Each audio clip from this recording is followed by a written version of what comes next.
TRP ராஜா முதல்வர் ஏமாத்திட்டு இருக்கார். வெளிநாட்டு முதலீடு மாநாடு தமிழ்நாடு முழுக்க ஒரு 7-6 இடத்துல நடந்தது. அந்த இடத்துல காமிச்ச டேட்டாஸ் எல்லாருமே பார்த்தீங்கன்னா 100க்கு 30% தான் உண்மையாக இருக்கும், 70% ப்ராக்சி. ஸோ அவங்க பண்ண வேலையை தான் இவங்களும் செய்ய போகிறாங்க.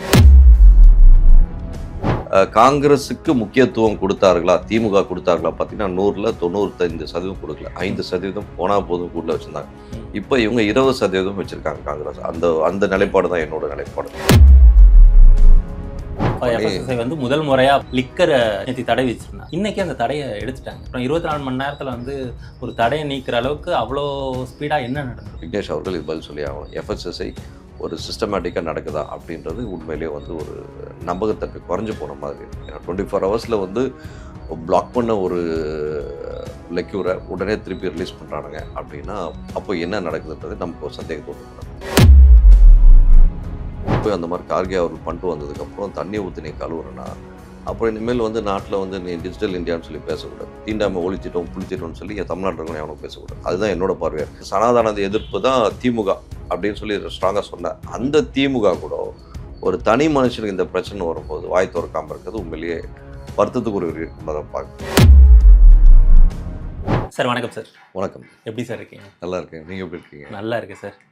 தமிழ்நாடு தாவேகா ஆட்சிக்கு வந்ததுலேருந்து 100 நாளில் வந்து 1 லட்சம் கோடி ரூபாய் வந்து முதலீடு ஈர்த்திருக்கிறதா சொல்லி முந்தா நாள் தகவல் வந்துச்சு. எப்படி சார் இருக்குது இந்த 1 லட்சம் கோடிங்கிறது வந்து 100 நாளில் எப்படி இது சாத்தியப்படுத்தினாங்க? இது எந்த மாதிரியான அடுத்தடுத்த வளர்ச்சியை நோக்கி எப்படி நகரும்? 1 லட்சம் கோடின்றது இப்போதைக்கு அவங்க கொடுக்குற ஒரு டேட்டா. ஸோ அது வந்து நம்ம உடனே அக்செப்ட் பண்ணுமா அப்படின்னு பார்த்தீங்கன்னா உடனே ஒத்துக்க முடியாது. ஏன்னா எந்த ஒரு முதலீட்டானாலும் வெள்ளை அறிக்கை இருந்தால் தான் அது வந்து நம்ம முழுபடியாக வந்து ஒத்துக்க முடியும். வெள்ளை அறிக்கையை திமுக ஆட்சி கொடுத்ததான்னு பார்த்தீங்கன்னா கிடையாது. இதே திமுக ஆட்சி அதிமுக ஆட்சி காலத்தில் இருக்கும்போது திமுக எதிர்கட்சியாக இருக்கும்போது வெள்ளை அறிக்கை வேணும்னு சொல்லி இன்சிஸ்ட் பண்ணவங்க தான். இதே திமுக ஆட்சி வந்ததுக்கப்புறம் அதிமுக அதை பற்றி கேட்கும்போது வெள்ளை அறிக்கை கொடுப்பது வந்து எங்கள் இதில் மரபுலே இல்லைன்ற வார்த்தை திமுக சொன்னாங்க. இப்போ இவங்க கொடுப்பாங்களா அப்படின்னு பார்த்தீங்கன்னா எஸ் அஃப்கோர்ஸ். இன்னும் பீரியட் ஆஃப் 6 to 7 months இல்லை 9 months டவுன்லைனில் எல்லா முதலீடுக்கும் கண்டிப்பாக இந்த ஆட்சியை வெள்ளரிக்கை கொடுப்பாங்கன்றதை எதிர்பார்க்குறேன். இந்த 1 லட்சம் கோடின்றது இப்போதைக்கு ஒரு பெரிய ஒரு நம்பராக காமிக்கிறாங்க. அது தெளிவாக நோட் பண்ணிக்கோங்க. இதில் பார்க்க வேண்டிய விஷயம் என்னென்னு பார்த்தீங்கன்னா இந்த ஃபிசிக்கல் இன்வெஸ்ட்மெண்ட் அப்படின்ற வரும்போது அந்தந்த தொழிற்சாலையிலேருந்து அந்தந்த கம்பெனி வெளிநாடுகளிலும் சரி வேறு மாநிலங்கள்லேருந்து உள்ளே வந்து இன்வெஸ்ட் பண்ண வராங்க அப்படின்ற விஷயத்தை நம்ம எப்படி பார்க்கணும் அப்படின்னு சொல்லி பார்க்கும்போது பத்திரிகையாளர் கூப்பிட்டாங்களா அப்படின்னு அந்த இடத்துல பத்திரிகையாளர் முக்கியமாக கூப்பிடல. ஏன்னா ஏகப்பட்ட கேள்வி எழும் என்பதற்காக மேக்ஸிமம் தாவேகா அரசு ஆட்சி அமைத்த காலத்திலேருந்து இன்னி வரைக்கும் வந்து பத்திரிகையாளரை கூப்பிட்றதில்ல. அந்த கேள்விகளுக்கு ஹேண்டில் பண்ண தெரியலையா அப்படின்னு பார்த்தா 100%, 50% வந்து அவங்களுக்கு கேள்வி ஹேண்டில் பண்ண கொஞ்சம் யோசிக்கிறாங்க. ஏன்னா எல்லாமே புதுசு இல்லையா. ஸோ நம்ம எப்பவுமே பிறந்த குழந்தை எழுந்து உடனே நடக்காது. தமிழருக்கு பின்பு சின்னதாக அடி எடுத்து வைக்கும், அதுக்கப்புறமா அது நடக்க ஆரம்பிக்கும். அப்படி இருக்கும் சூழலில் நம்ம உடனே எல்லாமே உடனே 100 days எல்லாத்தையும் பண்ணோம் அப்படி எதிர்பார்க்கவும் கூடாது. ஸ்டெப் பை ஸ்டெப்பாக தான் நடக்கும். அண்ட் இந்த இன்வெஸ்ட்மெண்ட் இப்போதைக்கு வந்திருக்குன்னு சொல்லப்படுதே தவிர ஆணித்தரமாக இதில் இந்த இடத்துல வந்து இந்த ஃபேக்ட்ரிஸ் இவ்வளோ பேர் கிட்டத்தட்ட ஒரு இடத்துல பார்த்தீங்கன்னா 200 பேருன்றாங்க வேலைவாய்ப்பு இருக்க போது, இன்னொரு இடத்துல 1200 பேர் வேலைவாய்ப்புன்றாங்க, இன்னொரு இடத்துல 600 பேர் வேலைவாய்ப்பு பண்ணுறாங்க. ஒரு 5 தரப்பட்ட கம்பெனிக்கு வந்து இன்வெஸ்ட்மெண்ட் வருது. ஸோ அதுக்கான கான்க்ரீட்டான ஒரு டேட்டா வந்ததுக்கப்புறம் தான் இதை பற்றி நம்ம ஸ்ட்ராங்காக பேச முடியும். திமுக சைட்லேருந்து டிஆர்பி ராஜா முன்னாள் தொழில்துறை அமைச்சர் சொல்லியிருக்காரு, நீங்கள் 97 புரிந்துணர்வு ஒப்பந்தங்கள் கையெழுத்தாயிருக்குன்னு சொல்லியிருக்கீங்க. அதில் 70 வந்து எக்ஸ்டெண்டடு, முன்னாடி எக்ஸிஸ்டிங்காக உள்ள இதுலேருந்து எக்ஸ்டெண்டட் ஆனது தான், புதுசாக வந்தது வந்து மீதி இருக்கிற 27 தான் அப்படின்னு சொல்லியிருக்காரு. இதை எப்படி சார் பார்க்குறது? டிஆர்பி ராஜா பொறுத்த வரைக்கும் வெளிப்படையாக ஸ்ட்ரெயிட்டாக சொல்லணும்னா அவங்க ஆட்சி காலத்துலேயே நான் ரொம்ப ஸ்ட்ராங்காக இருக்குது. 2023 2026 முடியும் தருவாயில் வரை டிஆர்பி ராஜா பற்றி நான் ஆங்காங்கே எல்லா ஊடகங்கள்லையும் எல்லா மெயின் ஸ்ட்ரீம் சேனல்லையும் பேசியிருக்கேன். அவர் லிட்ரலாக ஆளுங்கட்சியை முதல்வரை ஏமாற்றிட்டு இருக்கிற வார்த்தையை நான் ரொம்ப ஸ்ட்ராங்காக பதிவு பண்ணியிருக்கேன். ஏன்னா ஒவ்வொரு தடவை அந்த வெளிநாட்டு முதலீடு மாநாடு வந்து நம்ம ஒரு இதில் நந்தம்பாக்கம்லேயும் வெவ்வேறு இடங்களே நடந்தது. தமிழ்நாடு முழுக்க ஒரு 7-6 இடத்துல நடந்ததுன்னு நினைக்கிறேன். அந்த இடத்துல காமிச்ச டேட்டாஸ் எல்லாருமே பார்த்திங்கன்னா 100க்கு 30% தான் உண்மையாக இருக்கும், 70% ப்ராக்சி. சரிங்களா. ஸோ அவங்க பண்ண வேலையை தான் இவங்களும் செய்ய போகிறாங்க. அதில் மாற்று அவங்க வந்து இந்த மாதிரி MOU சைன் ஆகிடுச்சுன்னா அவங்க வந்து அஃபிஷியல் லிஸ்ட்டு வந்து வெப்சைட்டில் வந்து இது பண்ணிக்கிட்டே இருந்தாங்க. கைடன்ஸ் தமிழ்நாட்டில் வந்து லிஸ்ட்டு ரிலீஸ் பண்ணியிருந்தாங்க. ஆனால் இவங்க வந்து இன்னும் இது வரைக்கும் லிஸ்ட்டு வந்து அஃபிஷியல் லிஸ்ட் வந்து எதுவுமே லிஸ்ட் அவுட் பண்ணவே இல்லை. மீடியாவையும் கூப்பிடல. அப்படிங்கும்போது அவர் சொல்கிற சாத்தியக்கூறுகள், அவர் சொல்கிறதுக்கான 70 எம்ஓஎஸ் வந்து பழையபடி எக்ஸ்டெண்ட் ஆனது தான், எக்ஸிஸ்டிங்கில் உள்ளது தான் அப்படின்னு சொல்கிறதுக்கு வந்து அது வலு சேர்க்குற மாதிரி இருக்கே. உண்மை. இது வந்து 70% எக்ஸ்டென்ஷன் நீங்கள் சொல்கிறீங்க. அதிமுக காலத்தில் இருந்ததை பாதி எக்ஸ்டென்ஷன் பண்ணி தான் இவங்க கொண்டு வந்தாங்க. அதை இவங்க திருப்பி எக்ஸ்டென்ஷன் பண்ணாங்க. எக்ஸ்டென்ஷன் பண்ணாலுமே கூட இப்போ யார் ஆட்சியில் இருக்காங்களோ அவங்களுக்கு தான் அந்த கிரெடிட் போய் சேரும். அதில் வந்து யாருக்கும் அது மாற்று கருத்து கிடையாது. எக்ஸ்டெண்டட் தான் அது. எக்ஸ்டெண்டட் விஷயம் நம்ம ஸ்ட்ரைட்டாக சொல்ல முடியாது. என்னன்னா இந்த புரிந்துணர்வு உணர்வு சப்போஸ் இஃப் இன் கேஸ் ஆட்சி மாற்றம் ஏற்பட்டால் என்ன பண்ணுவாங்கன்னா இண்டஸ்ட்ரீஸ் இந்த இடத்துல நம்ம ப்ராப்பர் சப்போர்ட் கிடைக்குமா கிடைக்காதா அந்த டைலமாவில் எக்ஸ்டென்ஷன் அதாவது கான்ட்ராக்ட் எக்ஸ்பேன்ஷன் அதை வந்து கட் பண்ணுறதுக்கு சான்சஸ் நிறைய இருக்குது. ஆனால் அந்த மாதிரி கான்ட்ராக்ட் திமுக ஆட்சி முடிஞ்ச கான்ட்ராக்ட் கட் பண்ணாமல் திருப்பி இந்த ஆட்சி தொடரும் போது அவங்களும் வந்து அவங்க எக்ஸ்டென்ஷன் இந்த ஆட்சி புதுசாக வரும்போது அவங்க அதோட கான்ட்ராக்ட் எக்ஸ்டென்ட் பண்ணணுன்ற இன்டென்ஷனில் தான் வந்திருக்காங்க. ஸோ அப்படின்போது இது ஒரு வகையாக கிரெடிட்னு தான் நம்ம பார்க்கணுமே தவிர நான் புது ஆட்சி வந்தால் எவனுமே வெளிப்படையாக சொல்லணும்னா எந்த பழைய கான்ட்ராக்டரோட அதிமுக திராவிட கட்சிகள் 59 ஆண்டுகள் ஆண்ட திராவிட கட்சிகள் அவங்க வச்சிருந்த கான்ட்ராக்டர்ஸ் எல்லாருமே வந்து மேக்ஸிமம் ஆட்சி மாற்றம் ஏற்பட்ட உடனே அவங்களுக்கு பழைய பில்லிங்கே பெண்டிங்கில் இருக்குது, பழைய பில்ஸ் பெண்டிங்கில் இருக்குன்னு சொல்லிட்டு கொஞ்சம் கொஞ்சமாக வெளியே போக தான் பார்த்தாங்க. இதில் சில அமைச்சர்கள் போய் பழைய கான்ட்ராக்டர் திருப்பி பேசி கொஞ்சம் கன்வின்ஸ் பண்ணி உள்ளே கொண்டு வந்திருக்காங்க. இது வந்து சப்கான்ட்ராக்ட் எடுத்து கவர்மெண்ட் டெண்டர்ஸ் எடுத்து பண்ணுறவங்கள புது ஆளுங்களே இவங்க கொண்டு வந்துருக்காங்க. அதில் மாற்றம் இல்லை. அந்த புது ஆளுங்க கொண்டு வந்து எந்த லெவல் பண்ண முடியும் அப்படின்னு பார்க்கும்போது இட்ஸ் $1 million கொஸ்டின். ஏன்னா அவங்களால அவ்வளோ பெரிய இன்வெஸ்ட்மெண்ட் கொண்டு வர முடியுமா அப்படின்னு பார்த்தா கண்டிப்பாக முடியாது. ஏன்னா பல முதலைகள் நிறைய பேர் இருக்காங்க. இப்போது திமுகலும் சரி அதிமுகலும் சரி, திமுக ஆட்சி ஆண்டாலும் அதிமுக ஆட்சி ஆண்டாலும் இவனோட கான்ட்ராக்டர்ஸ் ஒரு 60% இருப்பான் ஆளுங்கட்சி, எதிர்த்தரப்பு கட்சி 40%. இந்த டேட் வரையும் இந்த 59 ஆண்டுகள் வந்து இப்படி தான் திமுக அதிமுக ரன் பண்ணிட்டுருக்கு. இந்த புது ஆட்சி மாற்றம் வரும்போது இந்த மிஸ்அப்ஸ் வந்துட்டு தான் இருக்கும். டிஆர்பி ராஜா அவர்கள் வந்து எடுத்த எடுப்பில் 8ஆம் கிளாஸ் படிச்சுட்டு 3ஆம் கிளாஸ் பையனோட நான் போய் காம்பீட் பண்ணுவேன்னு சொல்லி பேசுறதெல்லாம் வந்து ஏற்றுக்க முடியாது. ஏன்னா அவர் 8ஆம் கிளாஸ் படிச்சுட்டு இருக்காரு, தாவேக்கு அப்புறம் 3ஆம் கிளாஸில் இருக்குது. அப்படி இருக்கும் தருவாயில்லை நீ டைரெக்டாக போய் 3ஆம் கிளாஸ் பசங்களோட காம்பீட் பண்ணணும்னு நினைக்கிறது நீ உன்னை தரத்தை குறைச்சிக்கையோன்றது என்னோட பார்வையாக இருக்குது. அப்போது 3ஆம் கிளாஸ் படிக்கிற பசங்கள்கிட்ட காம்பீட் பண்ணக்கூடாதுன்னா தமிழ்நாடு பின்னோக்கி போயிடுமா? கரெக்டான ஒரு பாயிண்ட். இப்போது 3ஆம் கிளாஸ் படித்த பையனுக்கான ஆசிரியர் ஒருத்தர் இருக்காங்க, ஒரு குறிப்பிட்ட ஒரு 5 சப்ஜெக்ட் ஆசிரியர் இருப்பாங்க. 8ஆம் கிளாஸ் படிக்க ஒரு சப்ஜெக்ட் ஆசிரியர் இருப்பாங்க. அந்த ஆசிரியர் இந்த ஆசிரியரும் வந்து ஒத்து போவாங்களா அப்படின்னு பார்த்தா சத்தியமாக ஒத்து போக மாட்டாங்க. அவங்களுக்கான அந்த சீனியாரிட்டி இவங்களுக்கான சீனியாரிட்டி இருக்கும்போது இவங்க எப்படி இவங்களை குழந்தைகளை பயிற்றுவிக்கிறாங்களோ அதுபடி தான் அந்த குழந்தைகள் வளர்ப்போகுது. ஸோ இவங்ககிட்டையும் பார்த்தீங்கன்னா அதிமுகலேருந்து வெளியே வந்த முதலைகள், அதாவது செங்கோட்டையன் ஆகட்டும், ஜெயசிடி பிரபாகரன் ஆகட்டும், ஏனைய நபர்கள் முக்கிய நபர்கள் நிறைய பேர் வந்திருக்காங்க. அவங்களோட கைடன்ஸ் படி இவங்க ரன் பண்ணுறாங்க. ஆனாலும் சில இடத்துல அப்படி இப்படி இருக்க தான் செய்யும். அதை வந்து கொஞ்சம் தட்டி கொடுத்து தான் கொண்டு போகணும். ஏன்னா நீங்கள் பழந்துன்னு கொட்டப்பட்ட முதலைகள் 2 திராவிட கட்சிகளும் அப்படி இருக்கும் தருவாயில் எல்லா இடத்துலையும் வந்து நீங்கள் ப்ளேம் பண்ணக்கூடாது. ரொம்ப தவறான விஷயமா நான் பார்க்குறேன். இல்லை, அதான் திரும்பவும் இதே கேள்வி தான் வருது. பழந்துன்னு கொட்டை போட்ட கட்சிகளே வந்து நீங்கள் சொன்ன மாதிரி அவங்க புரிந்துணர்வு ஒப்பந்தங்கள்லாம் அவ்வளோ பண்ணாங்க, அவ்வளோ முதலீடுகள் வந்துச்சான்னு தெரில அப்படின்னா அவங்களே வந்து 5 வருஷம் ஆட்சியில் பண்ண முடியல அப்படின்னு சொல்கிறத நீங்கள் வந்து 1 லட்சம் கோடி அப்படிங்கிறத வந்து எப்படி கவனிக்கிற மாதிரி இல்லையே அது. அதுதான் நான் முதல்ல சொன்னேன். இது வந்து இப்போதைக்கு அவங்க அனௌன்ஸ் பண்ணியிருக்க நம்பர்ஸ். இந்த நம்பர்ஸ் வந்து ஸ்டாண்டர்டாக ஒரு டாக்குமெண்டேஷனோட வெளியே வந்தால் மட்டும்தான் இதை நம்ம ஏற்றுக்க முடியும். அண்ட் ஒன்று வந்து பத்திரிகையாளர் உள்ள விடலை அப்படின்னும் போதே நமக்கு வந்து கொஞ்சம் அந்த டேட்டா விஷயத்தில் டவுட்ஸ். அந்த டவுட்ஸை எப்படி கிளாரிஃபை பண்ணோன்னா, ஒன்று வெள்ளை அறிக்கை கொடுத்தாங்க அரசு சார்பாக, அப்படி கொடுக்கலையா அந்த தொழில்துறை அமைச்சர் கீர்த்தனா ஆகட்டும், ஏனைய முக்கிய அமைச்சர்களாகட்டும், அந்த டிபார்ட்மெண்ட்டுக்கான ஐஏஎஸ் அவங்க ஒரு அறிக்கை கொடுக்கணும். அந்த அறிக்கை பேஸ் பண்ணி தான் நம்ம இதை பற்றி பதிலாக பேச முடியும். லென்ட்டாக வந்து இந்த 1 லட்சம் கோடி அப்படி பெரிய இது நாங்கள் அச்சீவ் பண்ணிட்டோம் அப்படின்னு சொன்னாங்கன்னா அது கண்டிப்பாக ஏற்றுக்க முடியாது. தமிழ்நாடு அரசு இங்கே தனியாக இன்வெஸ்டர்ஸ்லாம் கூப்பிட்டு மீட் பண்ணுறோம், ஒரு 67,000 கோடி சம்பந்தமாக எம்ஓஎஸ் சைன் ஆகுது அப்படிங்கிற மாதிரி நேத்தி நடத்திட்டு இருக்காங்க. பிரவீன் சக்கரவர்த்தி வந்து காங்கிரஸோட பிரவீன் சக்கரவர்த்தி ராஜ்யசபா எம்பியாக இருக்கிற வந்து லாஸ்ட் வீக் வந்து தரங்கம்பாடியில் ஒரு மீட் ஒன்று நடந்திருக்கு. அவர் ட்விட்டரில் ஃபோட்டோ போட்டிருக்காரு. தமிழ்நாட்டில் இன்வெஸ்ட்மெண்ட் தொடர்பாக நாங்கள் ஒரு மீட்டிங் நடத்தினோம், எம்பி சுதாவும் நானும் சேர்ந்து ஃபாரின் விசிட்டர்ஸ் வந்திருந்தாங்க, அவங்களோட இது பண்ணோம் அப்படின்னு சொல்கிறாங்க.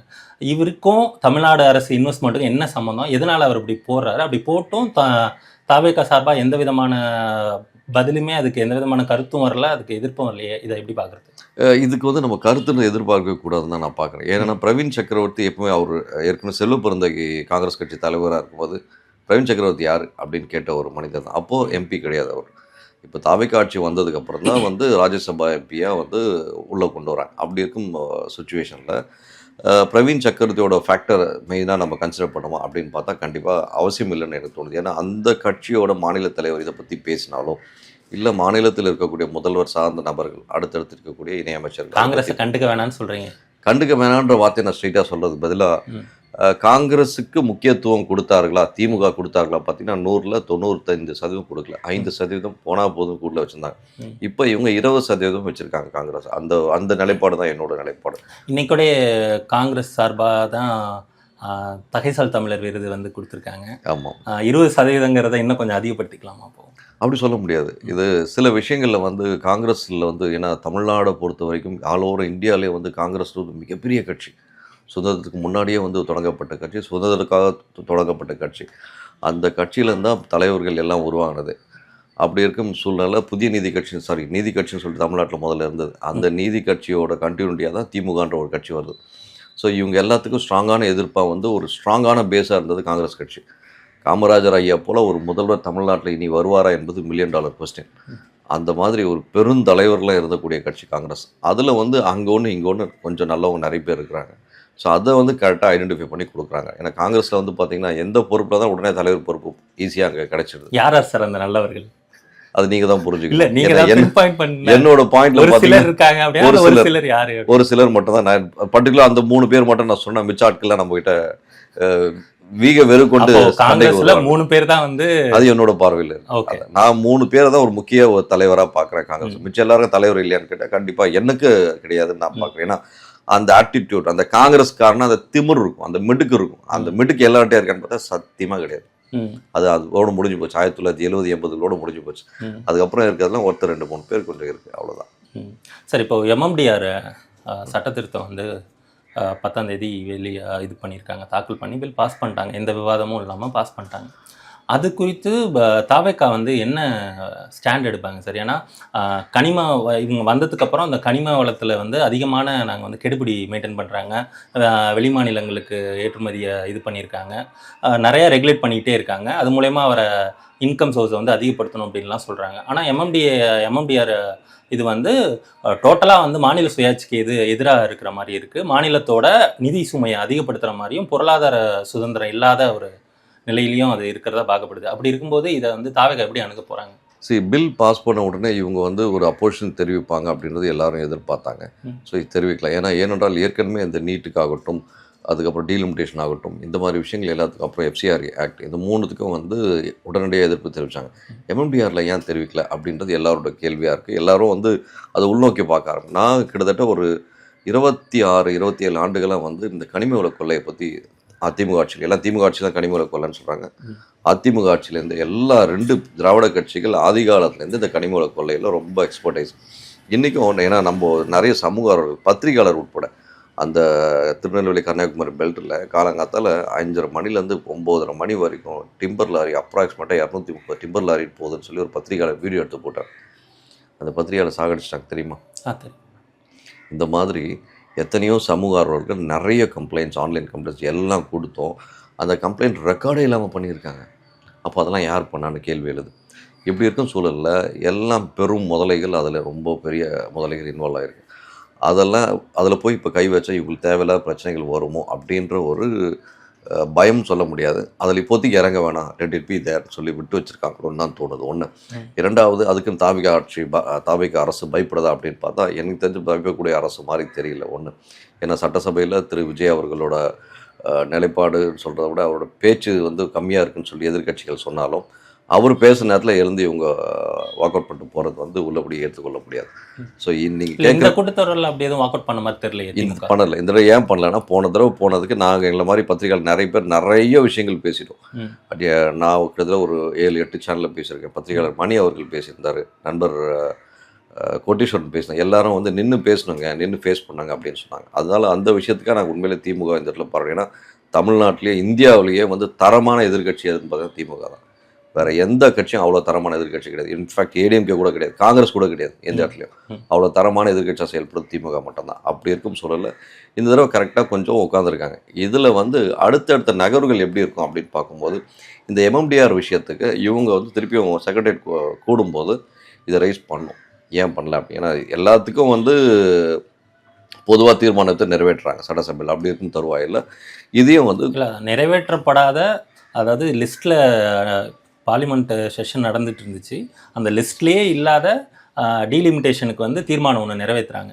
ஆனால் லிஸ்ட்டில் இருந்து பில்லும் பாஸ் ஆன இதுக்கும் எம்எம்டிஆருக்கும் தமிழ்நாடு அரசு வந்து தாவேக்கா ஆட்சியில் இருக்க தமிழ்நாடு அரசு வந்து வாய் திறக்கல. வந்தே மாதரம் பாடலை வந்து தேசிய பாடலாக அறிவித்ததில் இஸ்லாமியர்களுக்கு எதிரான கருத்து அடுத்த முதல் 2 ஸ்டான்ஸாக இதுக்கு முன்னாடி இருந்ததில் இல்லை, அடுத்த 4 ஸ்டான்சர்ஸில் அது இருக்குது அப்படின்னு சொல்லி சொல்கிறாங்க. அது இருக்குது தான், ஆப்வியஸாக பார்த்தோம், நாங்களும் செக் பண்ணோம், இருக்குது, இஸ்லாமியர்களுக்கு எதிரானதாக இருக்குது. அப்படி இருக்கும்போது அதுலேயும் வாயை திறக்கல. பாஸ் ஆன எந்த பில்லுக்குமே இவங்க தீர்மானம் நிறைவேற்றலை, எதிர்ப்பு தெரிவிக்கல. இத்தனைக்கும் இஸ்லாமியர்களோட பாதுகாவலர் நாங்கள் தான் அப்படின்னு தாவேக்கா அடிக்கடி சொல்கிறாங்க. அதுக்கும் எந்த விதமான கருத்தும் இவங்க சொல்லலை, எதிர்ப்பு தெரிவிக்கல, தனி தீர்மானம் நிறைவேற்றலை. எம்எம்டிஆர்னு சொல்லிட்டு இவங்க கனிம வளத்தில் நாங்கள் அதிகமாக ரெவென்யூ கொண்டு வர போகிறோம், அதை வந்து கரெக்டாக ரெகுலேட் பண்ண போகிறோம், இன்னுமே தமிழ்நாடு வந்து கனிம வளத்தில் வந்து எந்த விதத்துலையும் இது பின்தங்காத அளவுக்கு பார்த்துப்போம் அப்படிங்கிற மாதிரிலாம் சொல்கிறாங்க. இது ரெண்டுமா அவங்க முக்கியமாக சொன்ன 2த்துலேருந்துமே எந்த எதிர்ப்பும் தெரிவிக்கல, அதை கடந்து போகிறாங்கங்கிறத வந்து தமிழ்நாடு எப்படி பார்க்க வேண்டியது இருக்குது. அதான் சொல்லல, இந்த டீலிமிட்டேஷன் பொறுத்த வரைக்கும் தாவேக்கா அரசு அது தீர்மானம் நிறைவேற்றது என்னை பொறுத்த வரைக்கும் தவறு என்று தான் நான் பார்க்குறேன், என்னோட தனிப்பட்ட பார்வையில். ஒரு மாநிலம் ஒரு இந்திய தேசம் என்று வரும்போது மக்கள் தொகை ஏறிக்கொண்டே இருக்குதுன்னா அதுக்கேற்ற மாதிரி முதல்ல வந்து 10 லட்சத்துக்கு ஒரு எம்பின்னு சொல்லியிருந்தாங்க. இப்போ 30 லட்சம் 40 லட்சம்னு சொல்லி போயிட்டுருக்கு. அப்படி இருக்கும் சொல்ல 3:2:1 சொல்லி கொண்டு வந்தாங்க.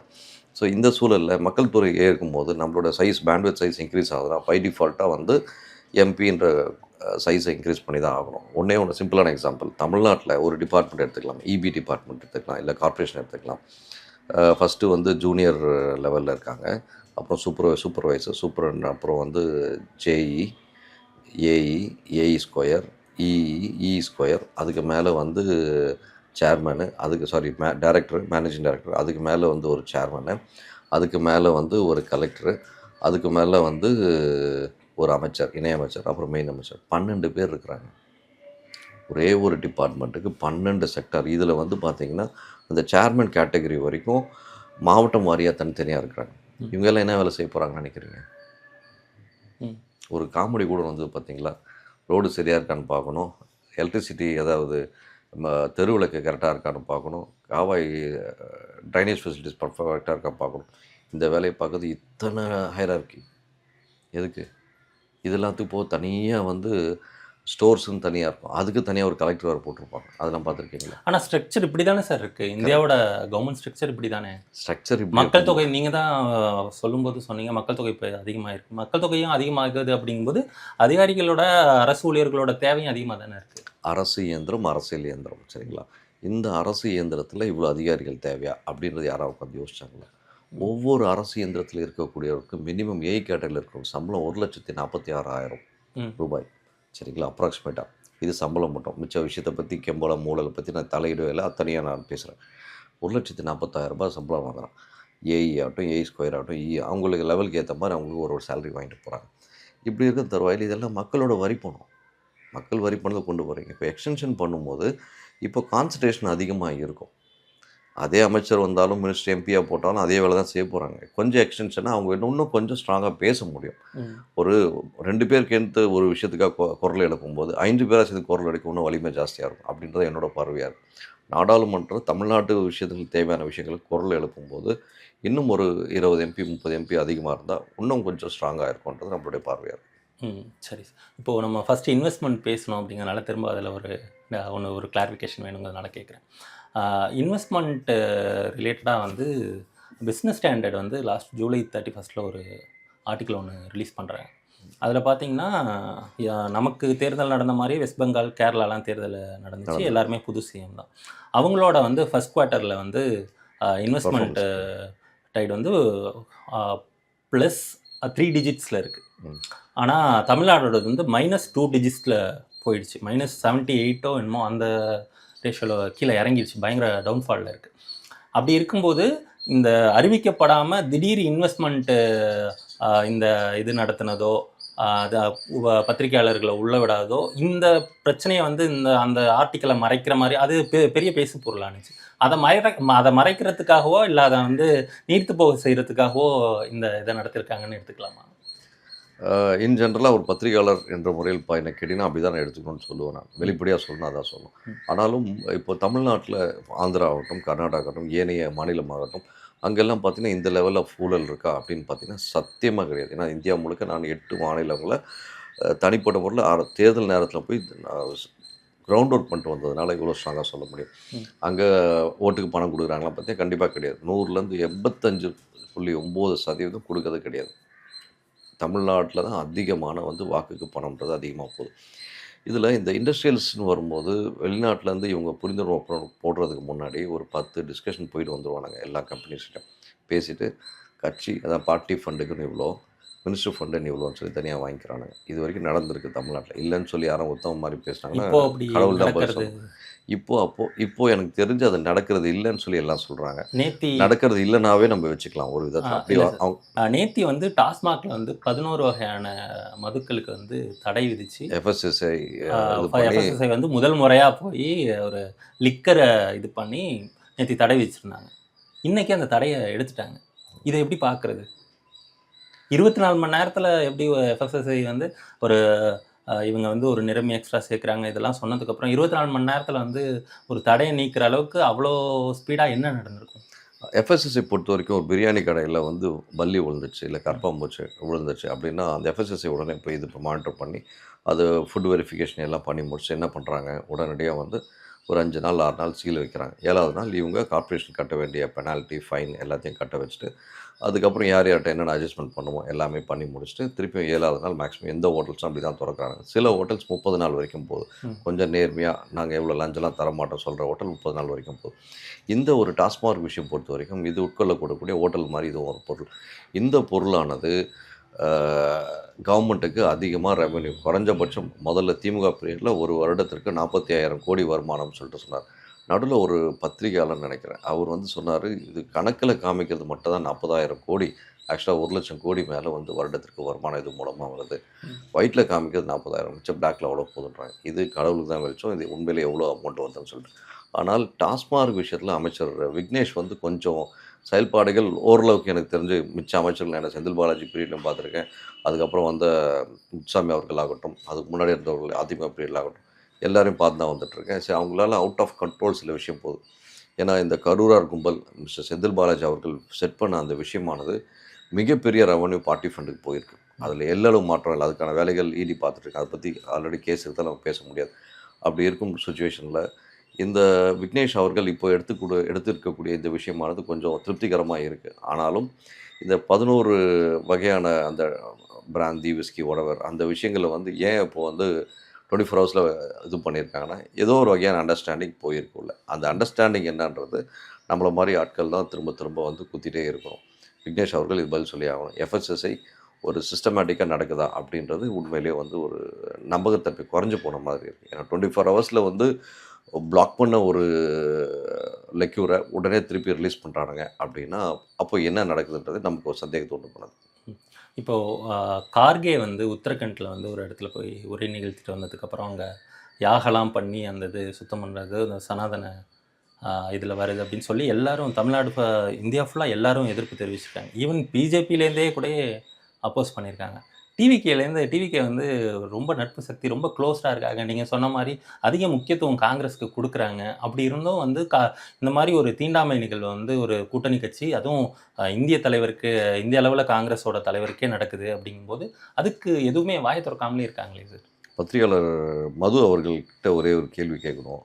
நம்ம ராமர் கோயில் திறந்தாங்க இல்லையா அயோத்தியாவில், அப்போ மோடி அவர்களை உள்ளே விட்டாங்களா? அப்போ அது மோடியை உள்ள விடாதங்கிறதும் தப்பு தான். இப்போ இதுவும் தப்பு தான். நான் என்ன கேட்குறேன், அது நாட்டினோட பிரதமர் அவரே வந்து அந்த ராமர் கோயிலில் முதல் இதுக்கு உள்ளே விடலை. அது வந்து எல்லாரும் பேசும் பொருள் தப்பு தான். நான் இல்லைன்னு சொல்லி அதுவும் தப்பு தான், இதுவும் தப்பு தான். தப்புனா எல்லா வகையிலும் தப்பு தான், அதில் எனக்கு மாற்றம் கிடையாது. ஒரு அந்த இடத்துல போய் அந்த மாதிரி கார்கே அவர்கள் பண்ணிட்டு வந்ததுக்கப்புறம் தண்ணி ஊற்றி நீ கழுவுறேன்னா அப்புறம் இனிமேல் வந்து நாட்டில் வந்து நீ டிஜிட்டல் இந்தியான்னு சொல்லி பேசக்கூடாது. தீண்டாமை ஒழிச்சிட்டோம் புளிச்சிட்டோம்னு சொல்லி என் தமிழ்நாட்டில் இருக்கணும் எவனும் பேசக்கூடாது. அதுதான் என்னோட பார்வையார். நீ பெரியாரிசம் சொல்லி கொண்டு வந்தனா பெரியாரிசம் நீ கரெக்டாக இருக்கு. சரி இவ்வளோ தூரம் நடந்தது, நீ காங்கிரஸ் கட்சி திமுக ஆகட்டும் தாவேக்கால இருக்கிற கூட்டணி கட்சிகளாகட்டும் உண்மையிலே இவங்க எல்லாருக்கும் சூடு சொரணன்னு சொல்லி இருந்ததுன்னா ஏன்னா பெரியாரிசம் பற்றி தூக்கி பிடிச்சி பேசுகிற ஒவ்வொரு கட்சிக்காரனும் இவ்வளோ பெரிய விஷயம் ஒரு தனி மனிதன் கார்கே ஒரு தனி மனிதன் நான் பார்க்குறேன். அவங்க கட்சியோட முக்கிய தலைவர் அதெல்லாம் நான் பார்க்கல. அந்த தனி மனிதனுக்கு அந்த மாதிரி இடத்துல அது நடந்திருக்குன்னா ஏன்னா நானும் சனாதன கொள்கையாக இருக்கிறவங்க அதில் மாற்றுக்கிறதே கிடையாது. ஆனால் ஒரு தனி மனிதனுக்கு அந்த இடத்துல உட்காந்துட்டு போனதுக்கு நீ தண்ணி ஊற்றி கழுவுறனா அது எந்த விதத்தில் நியாயம்னு சொல்லிட்டு நீங்கள் எல்லாம் ஏங்க ஃப்ரான்ஸ்லேயோ இல்லை சவுதியிலையோ இல்லை யுக்ரைனில் போர் நடந்தால் நீங்கள் இங்கே போய் ப்ரொட்டஸ்ட் பண்ணுறீங்க. இவ்வளோ பெரிய விஷயம் இந்திய நாட்டிலே நடந்திருக்கு. இதுவரை எந்த கட்சியும் வந்து தாவேக்கா விடுங்க, ஆளுங்கட்சி வந்து இந்த மாதிரி போராட்ட விஷயங்கள்ல வந்து வாய் திறக்க முடியாது. கண்டனம் தெரிவிச்சிருக்கணும். அட்லீஸ்ட் பேசிக்கான விஷயம் கண்டனம். அந்த கண்டனம் தெரிவிச்சிருக்கணும். அவங்க கூட்டணியில இருக்கு, கூட்டணியிலே இருக்கக்கூடிய கட்சி. அப்படிங்கும்போது அதை இல்லை, பண்ணிருக்கணும். இது எல்லாத்துக்கும் நான் தான் வந்து சமத்துவவாதி, நான் தான் தமிழ் தேசியவாதின்னு சொல்லி பேசக்கூடிய அண்ணன் திருமாவளவன் ஆகட்டும், சீமான் அண்ணன் ஆகட்டும், கம்யூனிஸ்ட் கட்சியில் இருக்கக்கூடிய சண்முகம் ஆகட்டும், ஒரு எல்லா இவங்களாம் என்ன எங்கே போனாங்கிறது எனக்கு உண்மையிலேயே ரொம்ப ஷாக்காக இருக்குது. எனக்கு மிச்சம் எல்லாத்துக்கும் வந்து சனாதன எதிர்ப்பு தான் திமுக அப்படின்னு சொல்லி ஸ்ட்ராங்காக சொன்னேன். அந்த திமுக கூட ஒரு தனி மனுஷனுக்கு இந்த பிரச்சனை வரும்போது வாய் திறக்காமல் இருக்கிறது உண்மையிலேயே வருத்தத்துக்கு ஒரு அதை பார்க்குறேன். இன்னொன்று ஏன் நான் வந்து மோடிஜி விஷயத்தோடு இதோட தொடர்பு படுத்தி பேசினேன்னா, அவருக்கே அந்த நிலைமை நீங்கள் புரிஞ்சுக்கணும். இந்திய நாட்டில் ஒரு கல்ச்சர், ஒரு ட்ரெடிஷன் வரும்போது நம்ம இந்திய நாடு அந்த ட்ரெடிஷன், அந்த கல்ச்சர் விஷயம் ரொம்ப பர்ஃபெக்ஷனாக இருக்குன்னு சொல்லி வெளியே காமிச்சிக்கிறாங்க. சரிங்களா? ஒரு பிம்பத்தை காமிச்சிக்கிறாங்க. ஏன் இப்படி ஸ்ட்ரைட்டாக சொல்கிறேன்னா, இவங்க எல்லாம் யோகியா மாதிரி காமிச்சிப்பாங்க வெளியில் ஒன்று. ஆனால் உள்ளுக்குள்ள என்ன நடக்குது? எல்லாரும் ஜென்ரலாக சொல்கிறேன், எல்லாம் தான் யோகியான மாதிரி முதல்ல காமிச்சிக்கிறாங்க. ஒரு பிம்பத்தை தான் மெயினாக காமிச்சிக்கிறாங்களே தவிர, ஆனால் எல்லாம் யோகியமானது 1-2 தடவை விசாரிக்கணும். ஏன்னா ஒரு தனி மனிதனுக்கு ஒரு விஷயம் அந்த இடத்துல தவறு நடக்கும்போது அங்கே குரல் கொடுக்கணும். அங்கே அவன் தான் தலைவன். அதை விட்டுட்டு பின்னாடி வந்து நாங்கள் சனாதன ஒழிப்பு, சனாதனத்தை எதிர்க்கிறோம், இதுக்கு அதுன்னு சொல்லி பேசிட்டு அதெல்லாம் சத்தியமாக ஏற்றுக்க முடியாது. இப்போ தாவேக்கா வந்து கொள்கை தலைவராக பெரியாரை இது பண்ணுறாங்க. ஆனால் கார்கே விஷயத்தில் அவங்க வாய்ஸ் அவுட் திறக்கல அப்படிங்கிறது ஒன்று. ரெண்டாவது வந்து கேரளாவில் வந்து பெரியார் நினைவு மண்டபம் கட்டிக்கிட்டு இருந்தது வந்து ஸ்டாப் பண்ணியிருக்காங்கன்னு சொல்லி அது சம்மந்தமாகவும் எதுவும் இவங்க வாய் திறக்கல. காங்கிரஸ் தலைவருக்கு, கூட்டணியில் இருக்கிற காங்கிரஸ் தலைவருக்கு ஒன்றுனாலும் வாயை திறக்க மாட்டாங்க. கேரளாவில் காங்கிரஸ் அரசு ஒன்று பண்ணாலும் வாய் திறக்க மாட்டாங்கன்னா இதை எப்படி பார்க்க வேண்டியது இருக்குது? எப்போ தான் வந்து தாவேக்கா வந்து வாய் திறப்பாங்க இந்த மாதிரியான விஷயங்களுக்குலாம்? இல்லை, புதுசாக அரசு அமைச்சிருக்காங்க. ஸோ அதனால் அவங்களுக்கு வந்து ப்ரோட்டோகால் விஷயத்தில் ரொம்பவே யோசிக்கிறாங்க.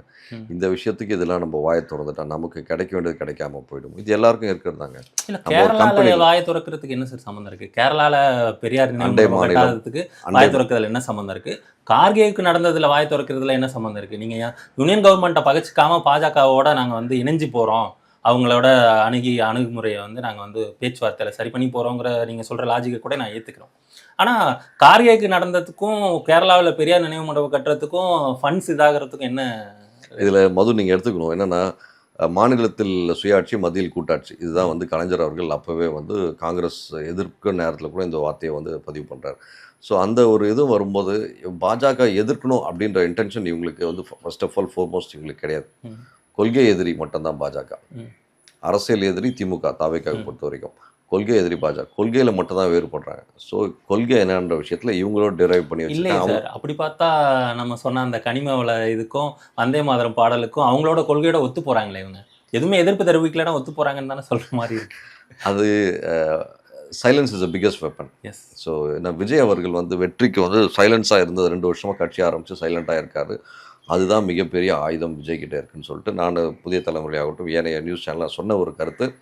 ஏன்னா இந்த பெரிய வெப்பனை வச்சு அவர் ரொம்ப சாமர்த்தியமாக கொண்டு போயிட்டுருக்காரு. ஜனவரி பிப்ரவரி மாதம் கடைசியில் சொல்கிறேன், இந்த வெப்பன் மூலமாக அவர் வெற்றி பெறுவதற்கான வாய்ப்புகள் இருக்குன்ற வார்த்தையை நான் பிப்ரவரி மாதமே பதிவு பண்ணேன். ஆனால் என்னோட பர்டிகுலர் சேனலில் நான் சொன்ன கருத்து கணிப்பு, நம்ம ஃபீல்டு விசிட் நம்ம ஸ்டாஃப்ஸ் அமைச்சு பண்ணதை வச்சு பார்க்கும்போது அந்த லைவில் கொடுத்த பத்திரிகையாளர் ரிப்போர்ட் வந்து அதிமுக சாதகமாக இருந்து சொன்னாங்க. ஆனாலும் என்னோட நிலைப்பாடில் நான் சோஷியல் மீடியாவில் விஷயத்தில் சொன்ன விஷயம், சோஷியல் மீடியாவிலும் சரி மெயின் ஸ்ட்ரீம் மீடியாவில் சொன்னது, இந்த சைலன்ஸ்டு பவர்ஃபுல் வெப்பனை வச்சு விஜய் ஏதோ ஒரு மாயாஜலம் பண்ணுறாரு அப்படின்ற விஷயம். ஸோ இவருக்கு வந்து ஏதோ ஒரு வகையான சைலண்ட் மூலயமா வந்து அச்சீவ் பண்ணுறதுக்கான ஒரு கேலிபர் வந்திருக்கு இவருக்கு. அது இறையொருள் அப்படின்னு சொல்லிட்டு நம்ம எடுத்துக்கலாம், என்ன மாதிரி ஆட்கள் அப்படி சொல்லலாம். ஆனாலும் இவர் சைலண்ட்டாக சில விஷயங்கள் நகர்த்துறாருன்னா ஏதோ பெருசாக பின்னாடி செய்வார்னு ஒரு இது இருக்குது. யூனியன் கவர்மெண்ட் கொண்டு வந்த 2 சட்டத்திருத்தத்தையும் இவரோட சைலண்ட் மூலமா என்ன பண்ணுறாரு அப்படின்னு ஃபியூச்சர் வெயிட் பண்ணி தான் பார்ப்போம். இவ்வளோ நேரம் அவங்க கருத்துக்களை எங்களோட பகிர்ந்துக்கிட்டதுக்கு நன்றி சார்.